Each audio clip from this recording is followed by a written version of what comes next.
আলিপটেগের এই 10 টাকা দামের চা, যে চা খাওয়ার জন্য হাজার টাকা খরচ করেন দর্শনার্থীরা। কি আছে এই চায়ের মধ্যে, এই নিয়ে থাকছে আজকে বিস্তারিত।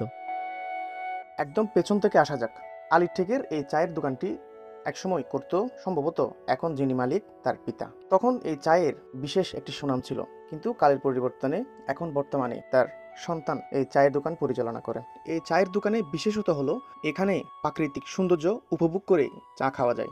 বিশেষ করে বিকাল থেকেই এই আলিঠেকের সৌন্দর্য আর বেড়ে যায়, যে কারণে দূর দূরান্ত থেকে এই চা খাওয়ার জন্য মানুষ ছুটে আসে। বলতে গেলে তেমন আহামরি কিছু না, সাধারণ গরুর দুধ আর চা পাতা মিশ্রণে তৈরি হয় এই চা। বর্তমানে সরজমিনে গিয়ে দেখা যায় আলিটেকের সেই আগের চায়ের দোকানটি বর্তমানে নেই, এটি ভেঙে ফেলা হয়েছে এবং ঠিক পশ্চিম পাশেই এই নতুন করে এই চায়ের দোকানটি আবারও স্থাপন করা হলো।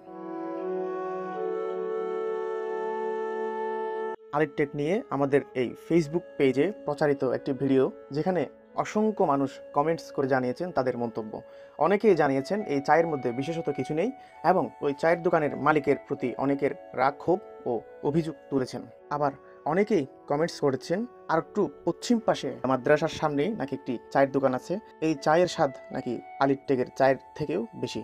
এত আলোচনা সমালোচনার পরেও কেন আলিটেকের এই চায়ের নামটা রয়ে গেল?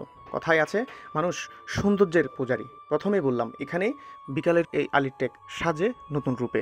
এই কারণেই দূর দূরান্ত থেকে মানুষ এখানে দাঁড়িয়ে বা দোকানে বসে কিংবা রাস্তার ধারে বসেই চা পান করে আড্ডায় মেতে ওঠে। এই কারণেই এত আলোচনা সমালোচনার পরও আলিটেকের চায়ের কিছুটা হলেও সুনাম অক্ষুণ্ণ থেকেই যায়।